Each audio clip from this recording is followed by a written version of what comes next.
Hello, magandang araw sa inyong lahat.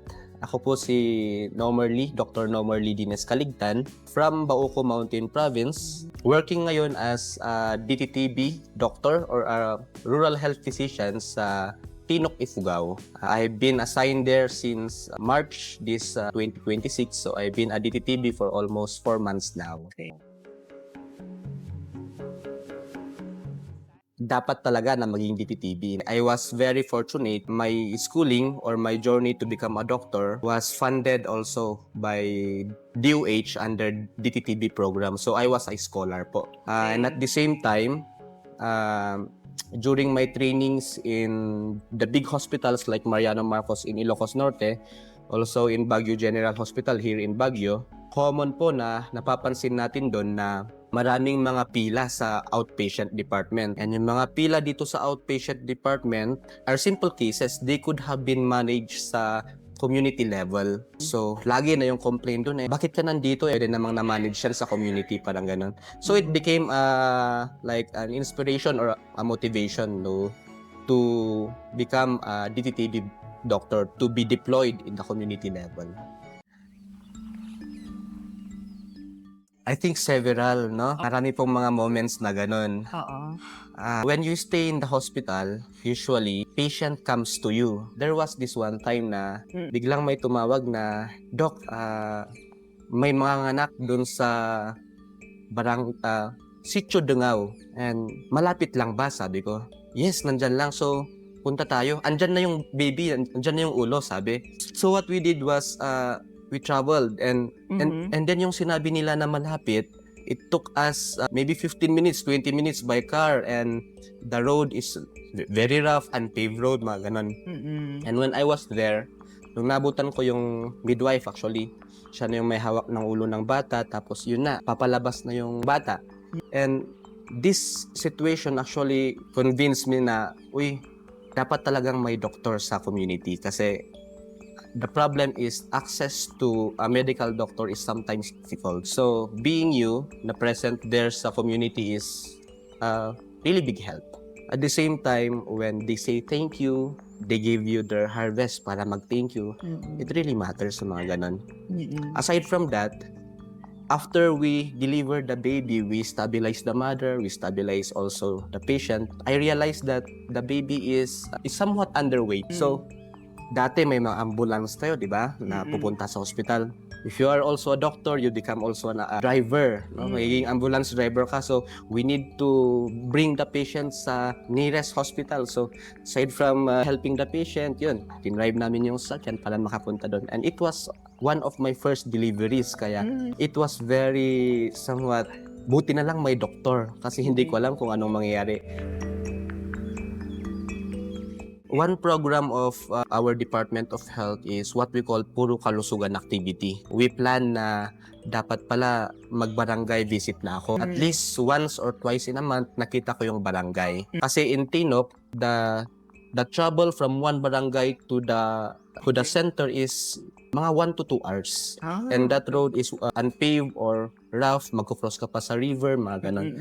And during those barangay visit, pupunta ka lang na mag-check up tapos ma-realize mo na ang dami nilang pupunta bigla, no? Yung ine-expect mo na 15 patients siguro yung may sakit sa barangay na yon. Bigla kang magugulat, 50 plus. There are many instances na wala tayong gamot, na pangbigay. So yung ginagawa is, nagbibigay ako ng prescription and promising them na pagpunta ko sa RHU, bibigay namin yung medicine sa mga nurse deployed also in that area and ibibigay sa inyo. So yung mga ganong pong instances.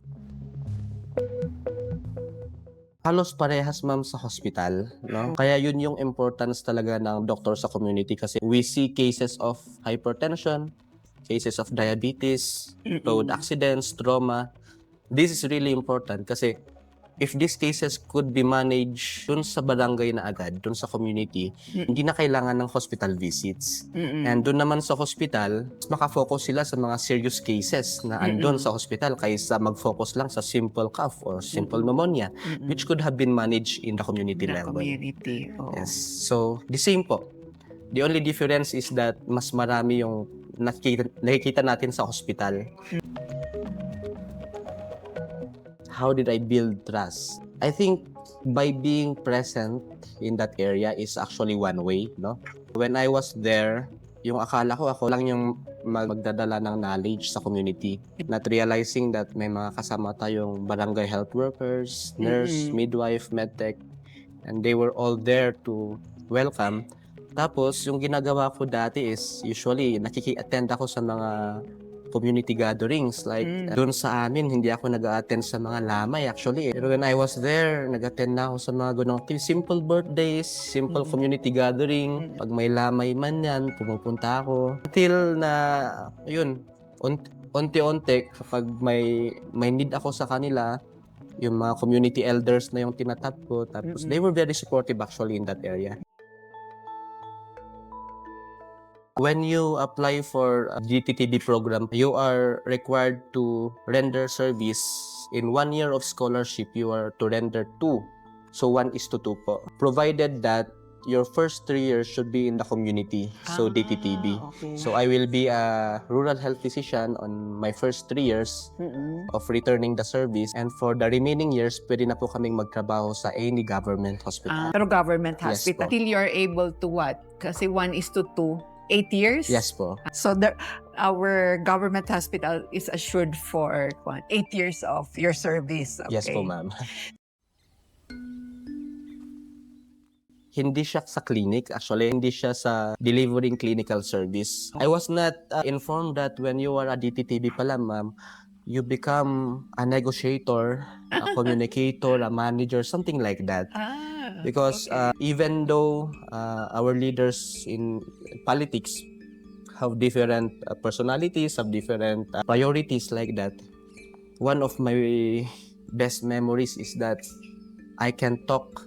If you really want the health sector of your community to have this kind of budget, ikaw po talaga yung maglalabi sa kanila. Hindi po yung tinuro sa amin kasi sa school. No, we were not taught about that. And that was one of my biggest experience. Kasi even though yung mga nakikita mong hindi maganda sa kalsada, like landslides, mga ganyan, you need to lobby them to proper authority like DPWH. And I was not prepared. Akala ko LGU lang yung magaganon eh. Pero you were thinking kasi na this landslide would create accident to the constituent of this community. So need mo talagang i-prevent yung mga accidents na yan. So need mong ilabi sa mga leaders natin in politics. Piliin niyo yung community. For my 4 months of stay in the community, yun yung lagi kong sinasabi na if there will be more doctors in the community, then the problems that we encounter in the hospitals pwedeng masolusyonan. There are many lessons. If you really want to help people, if you really want to develop as a person, you go to the community. In the hospital, they are teaching you how to treat a disease. But in the community, you are taught to treat the person, not the disease. Aside from that, you walk through them, no? You understand that this patient have this kind of illness maybe because of different factors, no? Socioeconomic factors, poverty, access to the RHU, access to healthcare, mga ganun po. When you are in the hospital, you don't really need these things. Pero in the community, hindi mo lang madedevelop ang mga yon, kundi madedevelop ka rin as a person kasi humble ka na, mga ganun. Instead na magalit ka na sa pasyente is, ay, iisipin mo na yung bakit siya nandito, parang ganon. So, choose the community setting. We really need you in the community po. Okay. Fellow doctors, please accept our referrals. Please come to community. Pag in-invite po namin yung mga specialists, please come po agad. We really need you here.